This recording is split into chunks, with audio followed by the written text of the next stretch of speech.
السلام عليكم. تجددت في الساعات الأخيرة من ليلة الخميس الاشتباكات والضربات الجوية العنيفة في العاصمة السودانية الخرطوم، مع فشل جهود دبلوماسية وشعبية مكثفة لوقف الاقتتال الذي دخل يومه السابع بين الجيش السوداني وقوات الدعم السريع. وقد رصد موقع سكاي نيوز عددا من الطلعات الجوية التي تركزت بشكل أساسي حول شارعي المطار والستين وفي محيط المطار الدولي، الذي أشارت تقارير لدمار هائل في بنياته التحتية.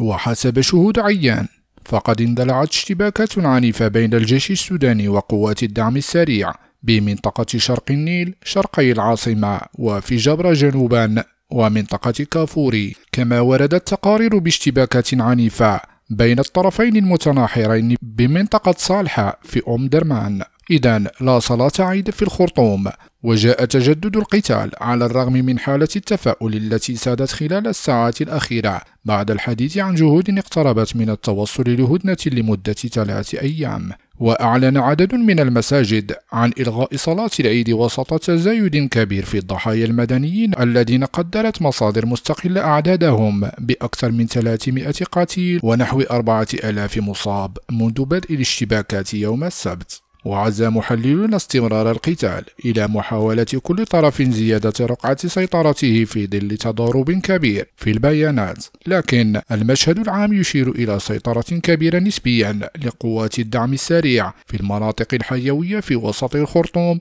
وفي عدد من مناطق مدينتي الخرطوم بحري درمان، بينما يتركز وجود قوات الجيش في منطقة جنوب الخرطوم. إلى اللقاء في خبر آخر. لا تنسى لايك للفيديو والاشتراك بالقناة. شكرا لكم.